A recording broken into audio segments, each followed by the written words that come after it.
All right, it is 2:30, so it is time for our next panel. So I'm gonna start it off, and then we'll bring in our pen pals from California. So let me just pull up my PowerPoint here.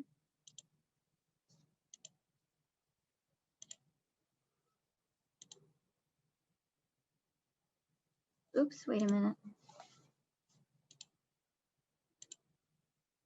There we go. Okay. All right, so hello and welcome to the FalConference panel, Falcon Outreach and Social Media.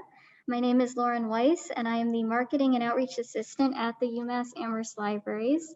And I'm here with my coworker, Annette Vadnais, Student Success and Outreach Librarian. She'll say hi in a bit. You want to come quickly on and... Hello. We are also joined by Sean Peterson from Cal Falcon Cam, who I will also introduce in a bit. And for this panel, we'll be talking about how the Falcons have become social media flock stars, both on and off campus. I couldn't resist. Okay, so with regard to on-campus activity, while we do promote the Falcon camera itself because it is an engaging and free scientific resource for the public, when it comes to outreach, we use the Falcons in the library's marketing strategy as a means of making the libraries more welcoming and approachable to reluctant students who may only think of the libraries as quiet spaces with shelves of dusty books. Since the Falcon Cam is so popular on campus, the Falcons enable us to connect with the entire campus community and promote our resources, spaces, and services in an engaging way. So here are just some examples of how we use the Falcons in our on-campus outreach. We engage with various campus events on Twitter, including Move-In, Banding Day with a UMass band uniform because, you know, puns are great for us. And also when our hockey team won the national championship recently. Buttons are also always popular giveaways at the circulation desk. So we have an illustrator, UMass alumna Chloe Daly, and she illustrates the Falcons in various ways for us, including pop culture references, which are always well received. So with the libraries having to close this past year, we were not able to hand out the buttons. So I had Chloe design a couple of the bookmarks, which you can see on screen, that we were able to put into contactless pickup bags for our patrons. And that went over really well too. So in doing this outreach, we've also formed some collaborative partnerships, both on and off campus. We love working with the Digital Media Lab in the libraries, and they printed us these Falcon keychains that we use for giveaways for the students. And then we also have a partnership with the campus store. They were very enthusiastic when I reached out to them about getting some Falcon merchandise in. So we worked together to get this plush juvenile Falcon with a UMass maroon bandana that will be available in the campus store on the website pretty soon, they told me. We are also a Zazzle seller, and we have various Falcon related products available. The portion of the proceeds that we do receive from Zazzle for those products goes towards our Du Bois Falcons Fund, which supports new equipment, hardware, and software for the Falcon Cam and offsets the cost of live streaming for birdwatchers around the globe. And within the libraries themselves, we also have Annette Vadnais as a Falcon librarian of sorts. This is not a mascot, as it is well known that as the Student Success and Outreach librarian, Annette made the costume herself, and she wears it at various in-house events for students as another opportunity to engage with them and welcome them into the libraries. To have students feel comfortable approaching her with any library questions they may have is very important for her role at the libraries. So I'm going to stop screen sharing for just a bit, and I'm going to turn it over to Annette, who is going to talk about that. Hello, and thank you all for joining us for this lovely FalConference this year. So as my colleague said, my name is Annette Vadnais. I am also the purple-haired librarian at umass.edu and also the Falcon librarian. So how it kind of all started was a few years ago. I was helping Lauren's department with our annual giving campaign, UMass Gives on campus. And I used my Falcon costume that I had used, that I had created previously for Halloween one year. And it was very, very popular. So unfortunately, though, that costume wasn't meant for long-term use. So it wasn't going to be able to handle several wearings of it. So it kind of popped into our heads that maybe I could make another suit with my experience from the first one, and create another Falcon librarian costume. And so I did that, and so I received some funds, and it was a fun project. I think some blood, tears, and hope went into this. So here's the head. So again, this was much better than the first one. I learned some mistakes from the first costume. And so this is the second costume. So this is the head. There's actually a helmet from Five Below inside, so it would stay on my head. The beak and the eyes were 3D printed in-house in our digital media lab by Dennis Spencer. This was actually part of a fuller costume. So he was able to just print the beak part and enough to adhere to the head of the costume without the full thing. But it's very, very popular. We unveiled it, I believe, it was pre-COVID, I do know that. And it was so nice to see the reactions from students. Many wanted, was like, is it okay to hug you? And it's very soft costume. It's all kind of faux fur. No birds were hurt in the making of the Falcon librarian costume. But it's just been a great tool, I think, for the library to use. Again, libraries can sometimes seem like stuffy places. So we really do want to make this a hub for students to come and feel comfortable in using our resources and services. And so the Falcon librarian costume kind of helps with that, and just adding to the approachability and kind of the overall fun that we're going for at the libraries as we promote the wellness of students in their entirety. It just helps with that. So yeah, and someone mentioned that we need to start a fan club for the Falcon librarian. Please do. Is there anything else you would like me to add, or? I think we'll do questions at the end, so unless so save your questions. All right. Switch back over here. Oh, I see hold on one second. Let me take care of that. Okay.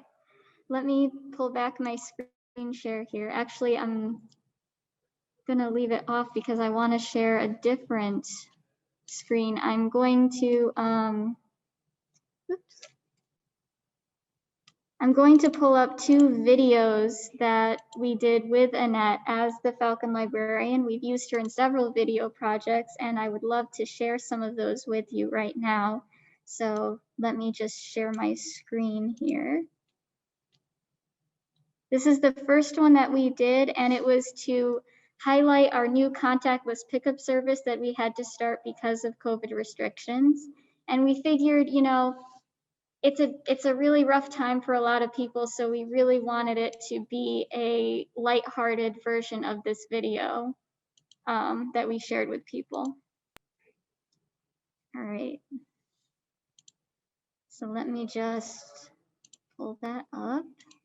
Sharing computer sound. Okay, here we go.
Okay, that was our first video, and then we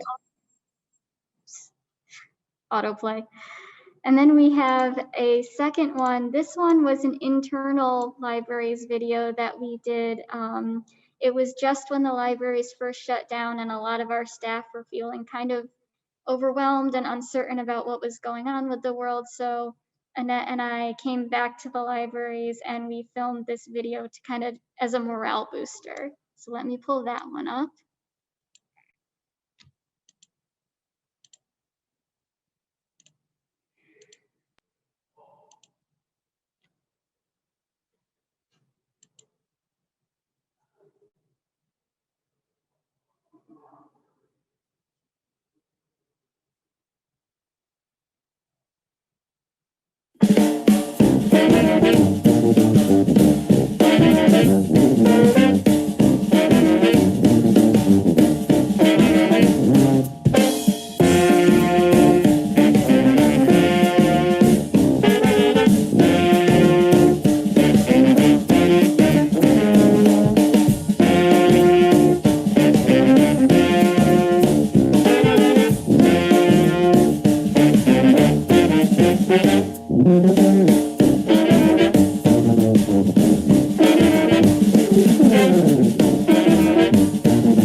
All right, so those were our two little videos that we did. Let me pull back my presentation.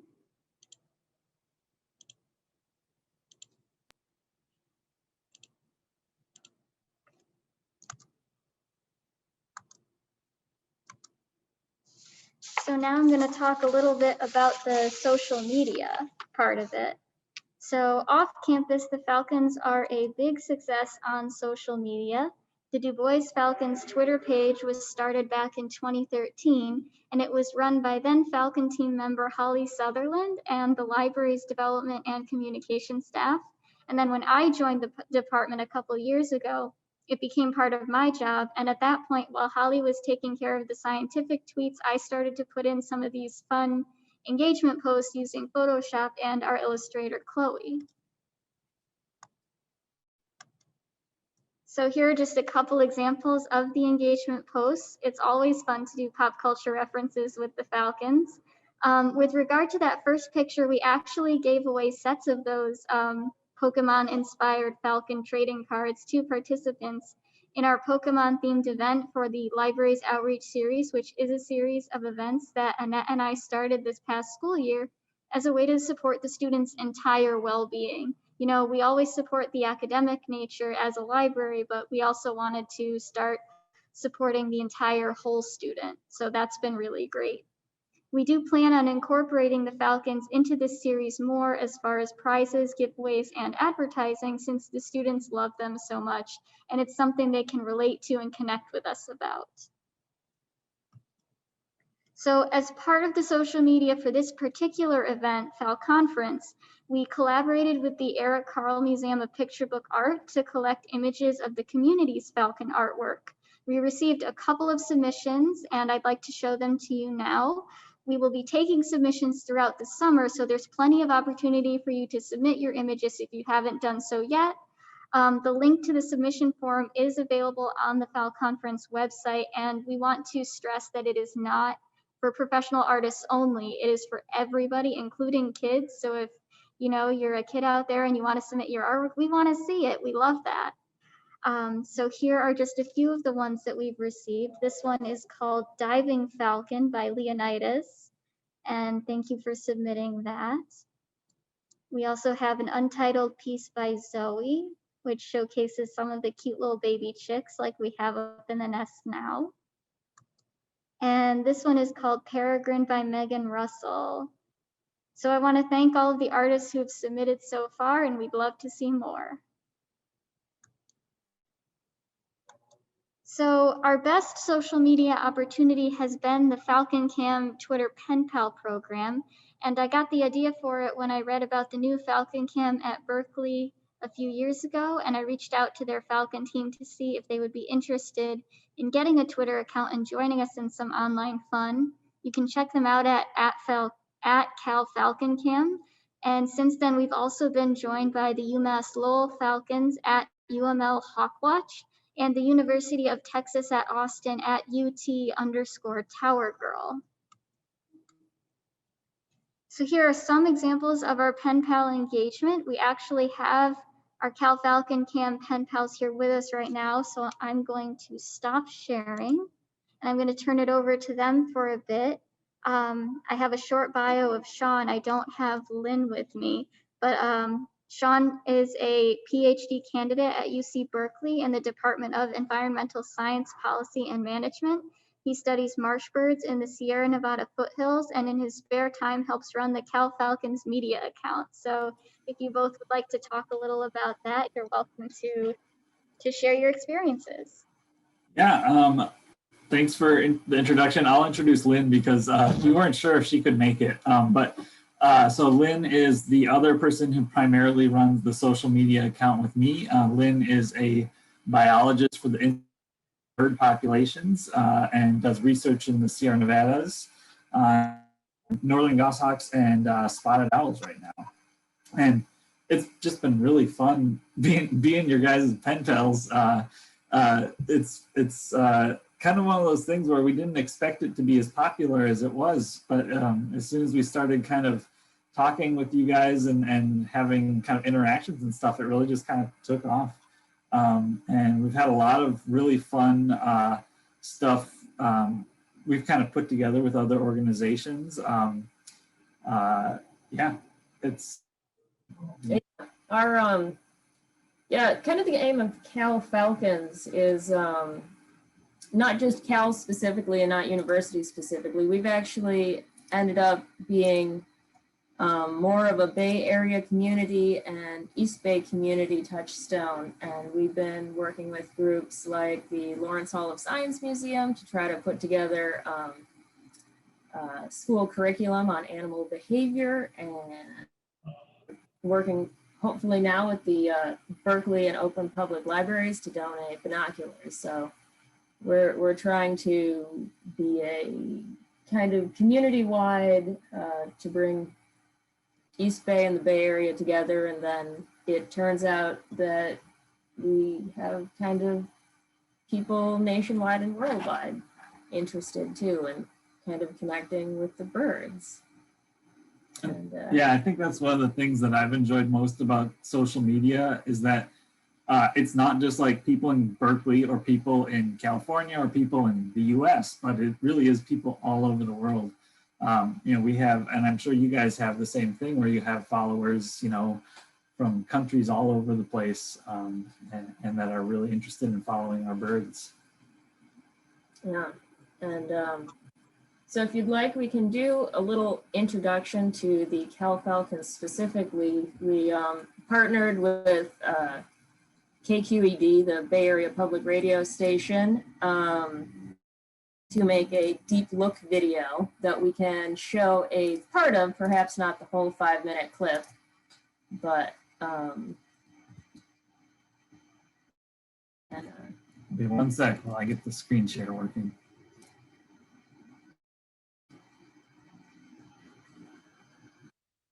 right.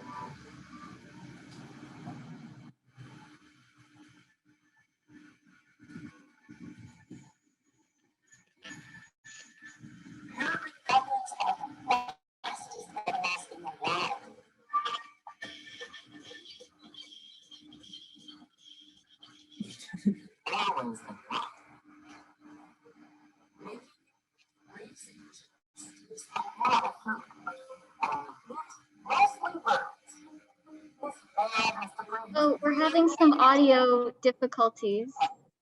Difficulties. Let me. Is the sound shared through the computer? It should be. Well, if audio doesn't work, we can give you guys the links and then Yeah. the introduction to the Falcons. You guys can watch later, but.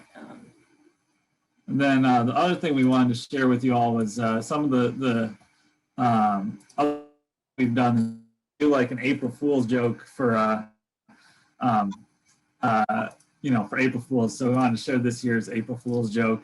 Yep, we learned to do video editing and roto.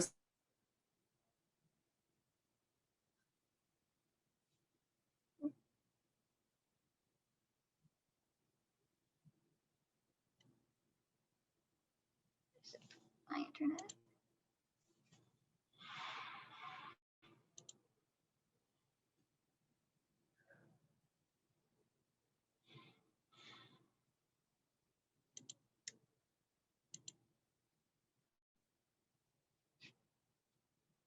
Is it our internet that's frozen?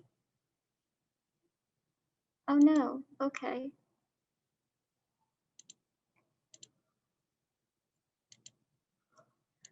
Okay, hold on 1 second. Oh, technical difficulties. It happens. You want to come on screen and say hello in the meantime? Sure, you can fill some time. So I didn't mention much about the making of the costume. I do not have any actual costume experience. I watch a lot of Project Runway Unconventional Challenge, and I was a theater major at UMass, so that might have been why I was able to do this. Although I have joked that if there's ever needs to be replaced, I don't think I'd make another one. It was a lot of work. I still have glue in my house. Don't tell my husband because he doesn't know where it is, and I'll probably never see it. But it was so fun to make that. So, oh, and now we're back. We're back. We had our internet crash. Oh no. It happens. Yep. But yeah, we've just had a ton of fun kind of interacting with people and working with everyone. So and what's kind of I wasn't sure what the next step in the panel was, but happy to kind of toss it back to you. Yeah, so I have a couple of questions, and then if other people want to put questions in the Q&A, we're happy to answer those as well. Oh, I see some. Okay.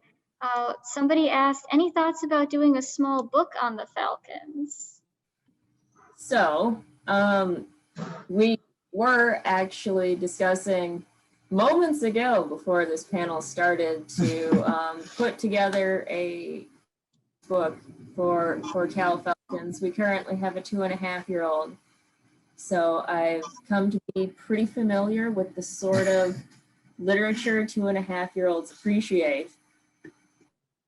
So we're hoping to put that together. We annually have been doing a t-shirt sale, which has generated a surprising amount of revenue, which you have last year's t-shirt on. This year's t-shirt, I think, is ours is being mailed out now. But so we've done that. We thought perhaps a kid's book to add on to that would be a nice addition, because we know we have a lot of young viewers and a lot of classrooms that watch the Falcons can. Yeah, I think, doing that would be just a great opportunity. And, maybe at some point we can get a bunch of the cameras together and put something else together too, because, we do put a lot of fun social media out there. It'd be super fun to collect some of the cute pictures that you've been photoshopping, that we've been photoshopping together in a resource somewhere too. That would be awesome. Let's see. I don't see any other questions at the moment, but I have a few. So have you ever connected with anyone kind of famous or had any famous followers? So actually this year, we had Bill Walton, the NBA Hall of Famer, shouted us out on ESPN during a Cal basketball game. And they actually played like clips from the camera during the game, and, like shouted out the Falcons by name.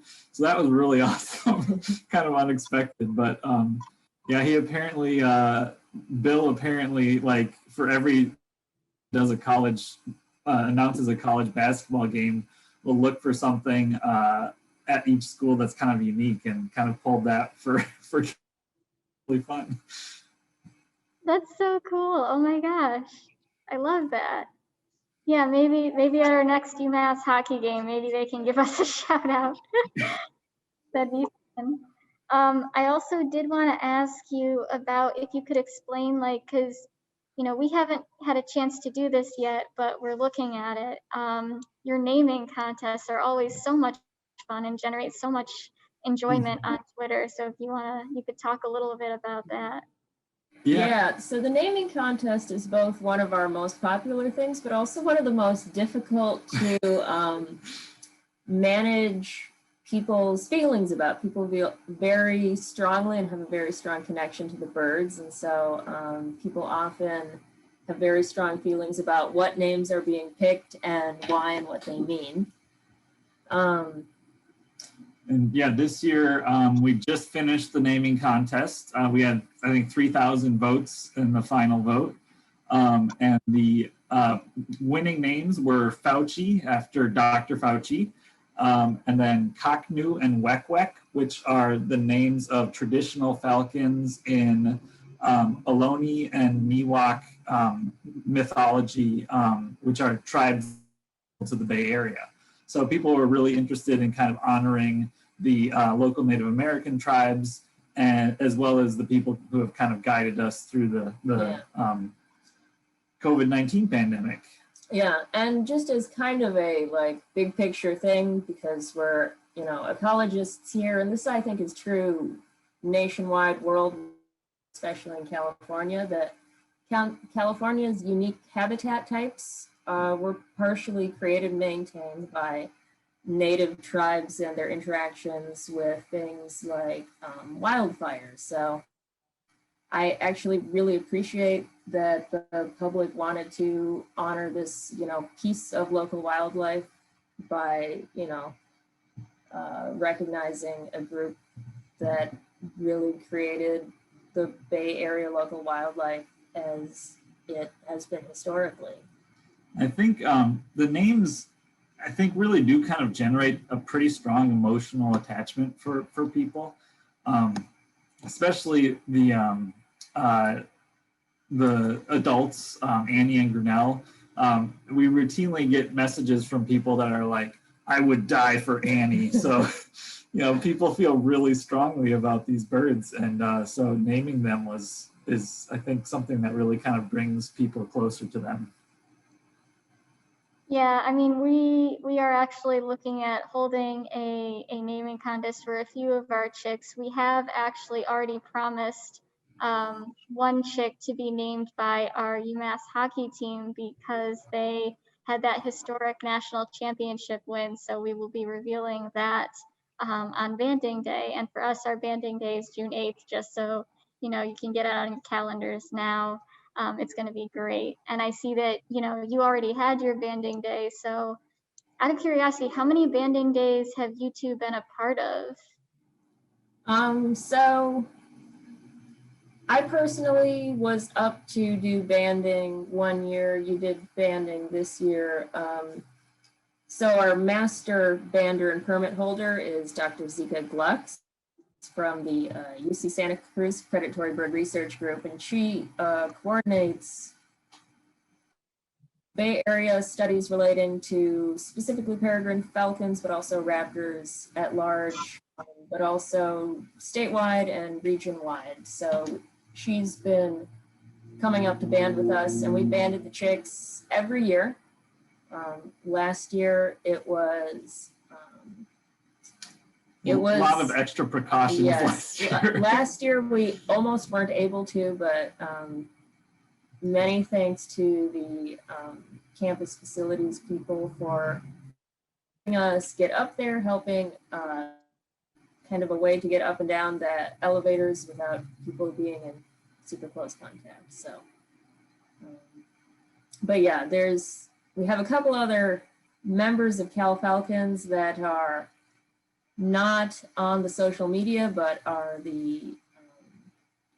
for example, Mary Malik, she's been up on the tower a couple times to help with the banding because she's the main Fledge Watch coordinator. Yeah. Make sure that they fly well the first time.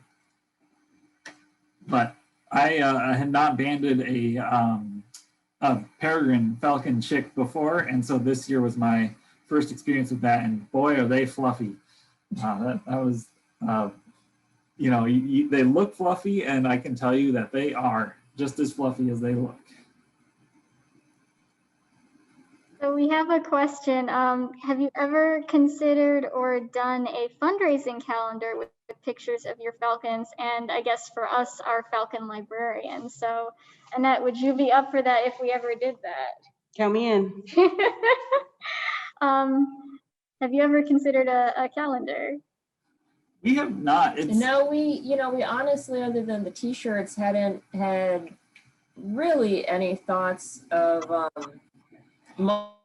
because the two of us are just volunteering, and so we started the t-shirts just with the thought that we'd pay for the bandwidth, and we ended up raising far more than that. But since now we're making partnerships with the Natural History Museum here, or not the Lawrence Hall, it's more of a children's museum, the Children's Museum here, and the libraries. We're trying to think of more fundraising things so we can bring all of that resources and interest into the community. So I see another question we have is, and I know you talked about the shout out at by Bill, but do you have a favorite interaction or interactions plural that you've had on social media with people? So this isn't social media exactly related to social media. People around town recognize us as the Falcon people. We have been stopped on the streets, on the BART, the public transit, going, "You're the Falcon people." I watch the Falcon stuff all the time, which I think the reason we're recognized is we also have a son who's now 2.5. Now 2.5, but I think he was recognizable as the the cute baby that was also being carried around on a lot of the Falcons. I think some of the fun things that have happened on social media have been interactions with with you guys and other Falcon camps. I think there's just kind of some fun things that you can do when you're kind of tossing stuff back and forth between cameras that are, either at different stages or kind of have the ability to share kind of the images and videos and that kind of stuff between each other. And that's been really fun. The other one I wanted to note was I was pretty tickled when Rosemary Moscow liked one of our tweets. Yeah, and it's she's creator of the comic Bird and Moon. Yeah, she follows us, and that was rather heartwarming. Yeah. Yeah, I think for me, it's definitely interacting with you and the other Falcon cams, because I love being able to bounce things back and forth, like when we tease each other a little about the snow that we have. You do not seem to have much of that. It's a lazy falcons that don't need to migrate. Yeah. Yeah, it's super cute because you're always a little ahead of us because of the weather patterns, and it's nice to be able to say, well, we're not there yet, but this is what it looks like, people. Here are the chicks. They do exist. We promise. Yeah, and then it's always, I feel like there's kind of like, it's kind of nice to get the emotional support too when things don't go quite right. You know, I think last year you guys had your clutch fail. And then in previous years, other ones have in other camps. Yeah, and people kind of, I think, kind of coalesce around that and you know, can say, yeah, you know, it was a rough year this year, but there are other years, and you know, I think people share cams in the community to like kind of, you know, if people kind of don't have something to watch, then there's other places to look too. Yeah, and I'm just curious, you know, as far as the student and campus engagement that you see, like what kind of do you see with that? Because I know you said you broadcast it somewhere, right? When it's like Hatch Day. Yeah, Yes, we unfortunately haven't been able to do it the last year, but the the Berkeley Art Museum and Pacific Film Archive is Yes. the local campus art museum, and they have a giant screen on the outside of their building. Yeah, so we previously had Hatch Day parties to have people come out and watch on the big screen outside the museum. Of course, that hasn't been viable the last couple years, but hopefully next year we'll have our Hatch Day party again. We participate in Cal Day. We're planning for the Hatch Day party to also team up with the Feminist Bird Club and do a campus bird watching tour, because honestly, campus is one of the nicest spots for bird watching, you know, around the downtown parts of Berkeley. So Yeah. Yeah. And we've also kind of had the Berkeley undergrad students all work together to make last year a version of in Minecraft Yes. called UC Blockly. And one of the things they did was made sure to add Annie Grinnell and the chicks up on top of the Minecraft version of the clock tower, which I thought was awesome. We've also done some work in some of the courses that I've been a teaching assistant in, doing like extra credit work related to the Falcons, or kind of an assignment related to the Falcons. So we've been trying to incorporate kind of what you can learn about the natural history of the birds into the classwork that the students are learning.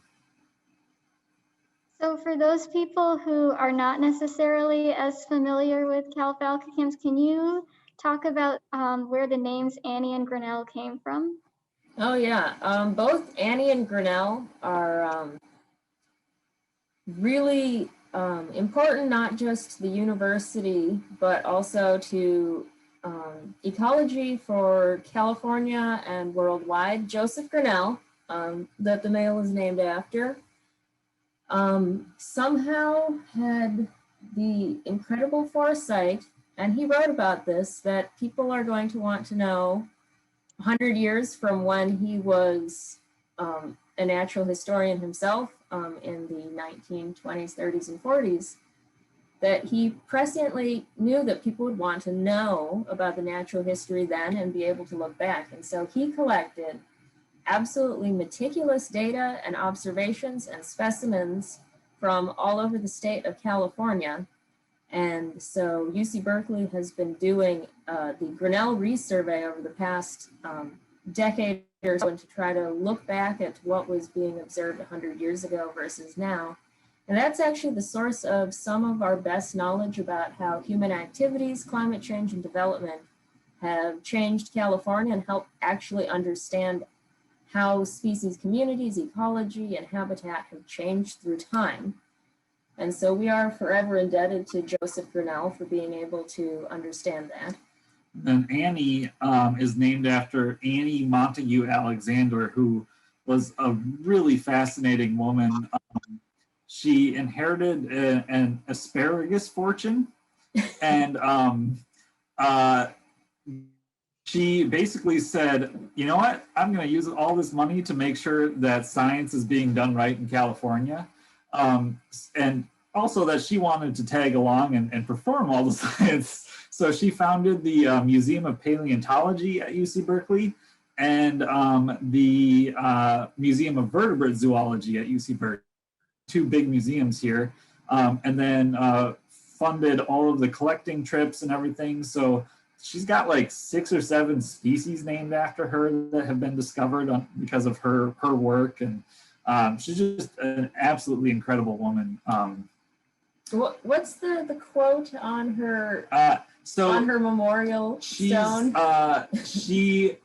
It's, you know, okay, so it's historical stuff, so you can't really like put too much words in people's mouths, but she was a lesbian, like as out as you could be at the time. She had a lifelong companion, but on the memorial stone, one of her memorial stones, I think at a different university, it says Annie Alexander, I think it was, she found men tedious on her long expeditions. So that's kind of the person she was. Yeah, so she was advocating for having women doing science at a time when there were not a lot of women doing science. That's so cool. I love that. We did have a question with regard to the asparagus fortune. Is it any connection to Montague / the big asparagus thing in Western Massachusetts, or do you know? It could be. I'm not sure exactly where, but I mean, that was probably, I mean, if it's Montague, that might be the same family, because I mean, how many Montague asparagus empires are there? So that might. It could be the age of asparagus. Yeah. Instead of Aquarius.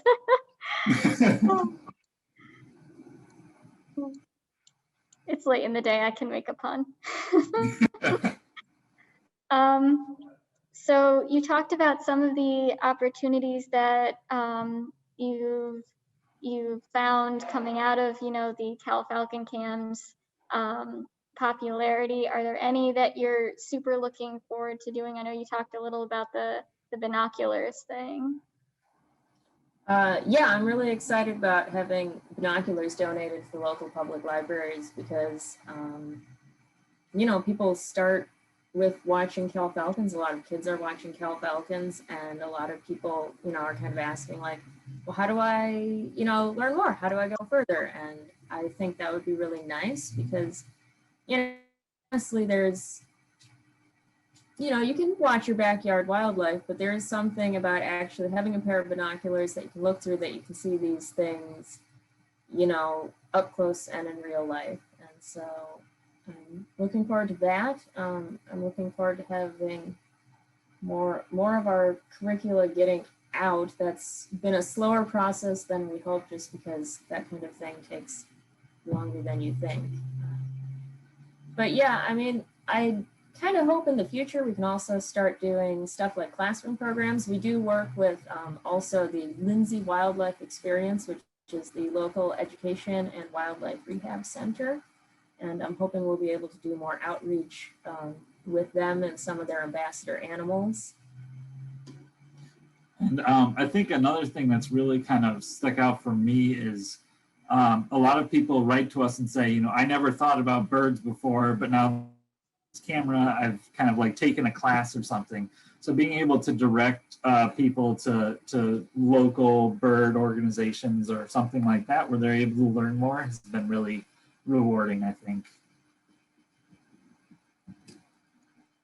Yeah, and you know, for us, we're looking forward to kind of expanding some of our Falcon things. As I talked about, Annette and I, we do the libraries outreach series, so that's something we're very much looking forward to bringing the Falcons more into that. As far as, you know, it's a really great way for the kids to connect, and they've told us that they are desperate for opportunities to connect and relax and recharge.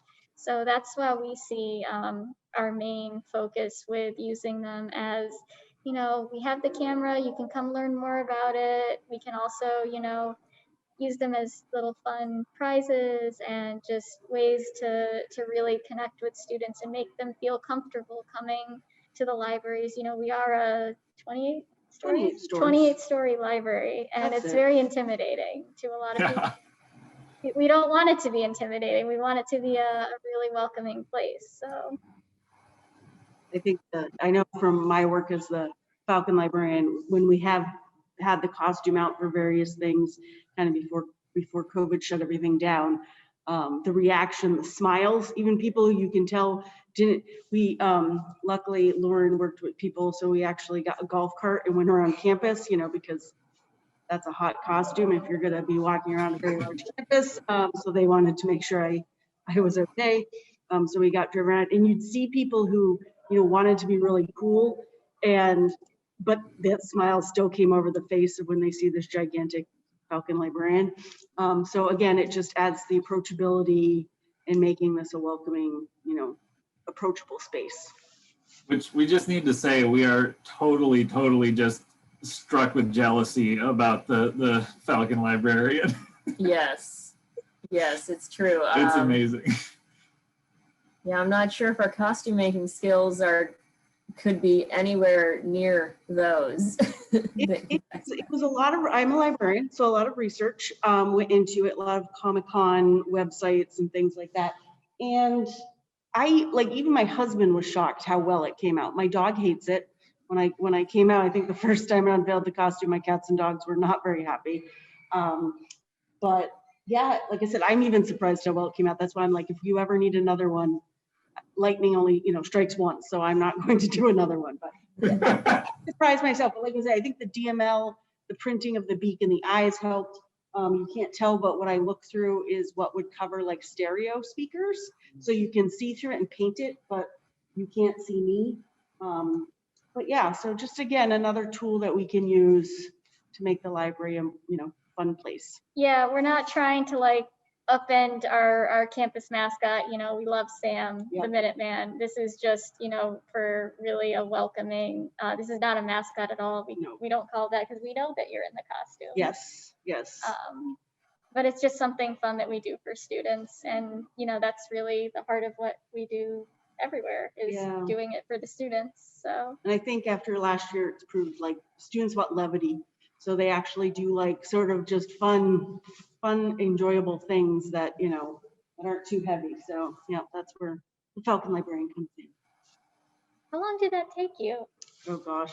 I did it so slow because so basically this is the hardest part. The body was fairly easy, but this is, I think, cushions that I carved. And like I said, this is a Five Below store helmet. I wouldn't advise buying a helmet for your child for $5, but for this mascot or for the costume, it works. And then I just did it very slowly because I was so afraid that I'd make a mistake that I couldn't come back from. But probably a couple weeks, I think, of really just working on it, and then the body part. And I luckily could find bird feet for the feet. I just had to paint the toenails so they looked more like talons than that. But yeah, so like I said, if this library thing doesn't work out, I might be able to go into costuming, but we'll see. Yeah, we had Grinnell back here attending all the Cal football games this last year. So he was right at the 50-yard line, front row. So there's some pretty funny shots of football players in the middle of a game with Grinnell in the background. Oh, that's awesome.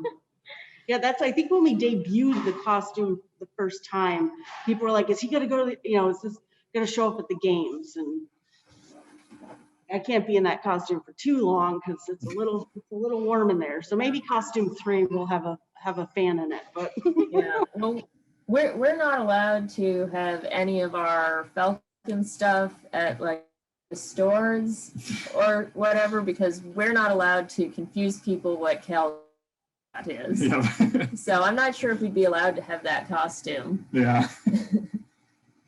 Yeah, like the way that we do it is, it's really just an internal thing, and we always, make sure that it's not upending anything. We the Falcons in our campus store, the stuffed Falcons that we got, they say they just have our UMass Libraries logo on it because there are various schools and colleges on campus that have merchandise in the store. So that's how that works. Like Eisenberg has a t-shirt, various schools and colleges have their own t-shirts and various items. So they were very, very agreeable and looking forward to having that. in their stock, and they got really popular. And I think they sell out. They like, do very sell fast. out. They do. So. We just got a new shipment they put in, so hopefully those will be up on the website soon if you are so inclined and want a stuffed Falcon. Yeah. Our son has a Falcon. Yeah.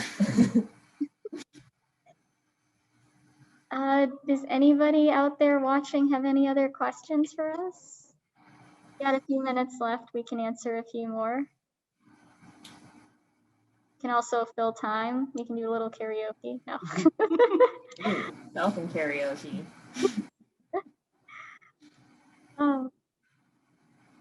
There's Let's see what. So we're going to share that public radio Deep Look did with us. I'm going to put that into the chat here. I wonder if I shared it from my screen with the internet connection we have here, if that would work. Want me to try? Yeah, that would be good. Let me see. Yeah, because the issue might have just been we have a bit of an unstable internet connection here. Let me try here, because the other videos I shared seem to have worked. So I want YouTube, share computer sound. That is usually covered by her phone has finally made an appearance. That face wouldn't be doing that if you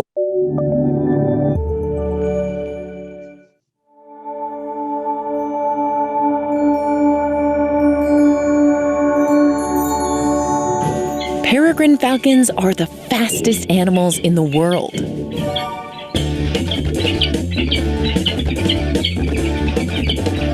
In more ways than one. Making and raising chicks takes a lot of food. Only meat, mostly birds. This male has to prove he's really good at hunting. Hungry, dear? A fresh meal is his way of winning her heart and showing her he can provide for future babies. Okay, thanks, bye. With a little dancing in their nest, Grinnell and Annie prepare to become parents. This is home, the top of the 300-foot bell tower at the University of California, Berkeley. This 3-camera reality show comes courtesy of researchers who discovered Annie and Grinnell nesting here year after year. Peregrines love tall buildings. They give them a perch to scan for prey. And a nook for their eggs. On the cliffs that are their natural habitat, Mom scratches a depression into the gravel so her eggs don't roll off. Annie does the same thing in her nest. In the middle of the night, she lays her first egg. And she's not done. With 4 eggs to protect, the hard work is just starting. An unwelcome visitor drops by. She's a young peregrine, scoping out a spot of her own. She could be trouble for the eggs.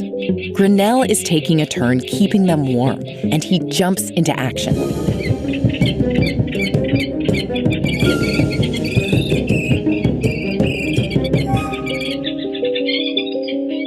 And don't come back.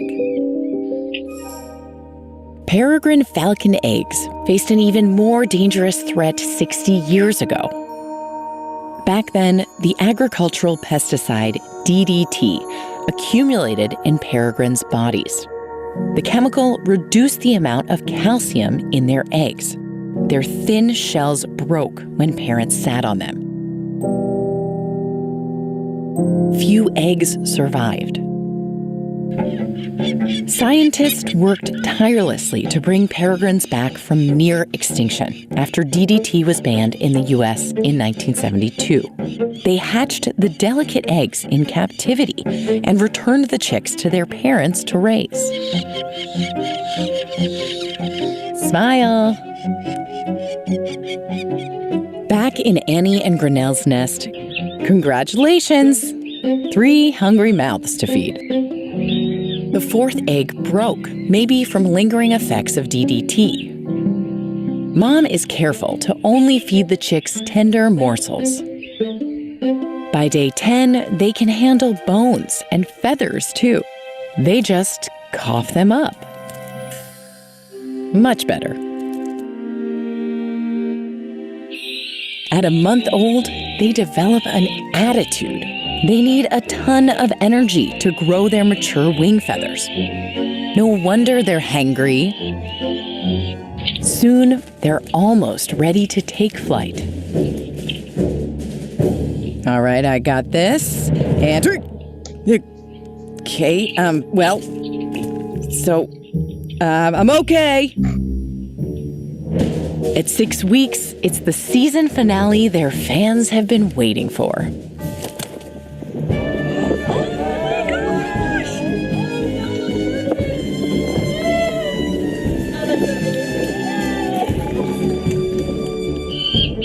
The young falcons hang around the tower for at least another month, making a mess, horsing around,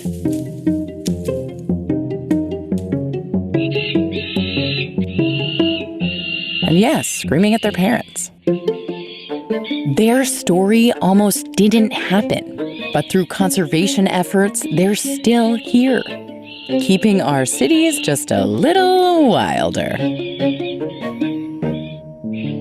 Hey Deep Peeps, it's Laura. It's been a tough year, but just like Annie and Grinnell, we are all trying to make 2020 work. So check out Self-Evident, a new PBS show hosted by our... That was so awesome. Yeah, that was really, really fun to work with them to put that together.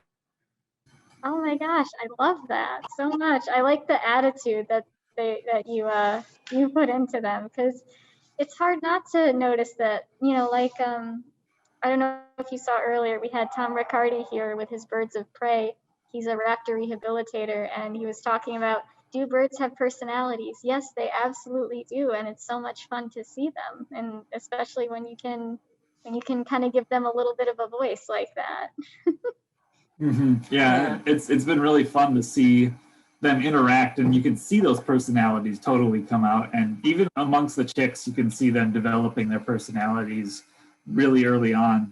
One of the chicks right now that we have is just clearly much more adventurous than the others, and is always out and about, running around like a little crazy kid.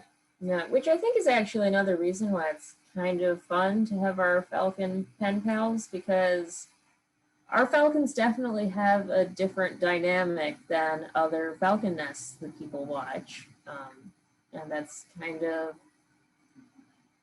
of sweet to see. And I think people really like seeing what parts of an animal's life you can relate to, and then the many parts of an animal's life you really can't, and kind of just getting that there's things that no one should really feel too much like we are totally distinct from the rest of the animal world and we are the most unique, but we also are able to see that there are a lot of things that wild animals aren't like us at all. People are often off-put by things like the unhatched eggs eventually get eaten by the parents, and that's normal for them. It makes sense, even if it doesn't make sense to the human viewers necessarily. Yeah, and Annette, you use them when you give your campus tours. You talk about how the falcons are kind of, leaving the nest and whatever. Yeah, it works out well when I do a lot of work with new student orientation and tours, things like that, and I can relate about how, like, in your little ones will be leaving the nest just like our falcon babies, and and things will be okay. But yeah, the falcons give me a lot of to work with. On tours and things, I can relate a lot to the parents and what they must be feeling as they have an empty nest. So you joke about with the older siblings getting all the goods. Those mean old, see, I was a baby, those mean older siblings taking all the food, not looking out for their little siblings, like, so yeah, it gives me some material to work with, which is nice. I think we are just out of time for this panel, so I would love to thank Sean and Lynn for joining us. This has been great to meet you virtually face to face. Yeah, thanks so much for inviting us. This has been really fun. So our next panel is going to be in 15 minutes from now. We've got Falcon GIS map debut with Eric Bloomquist, and we're very excited to debut that. So I'm going to put the Falcon cam back on, and we'll see y'all in a bit.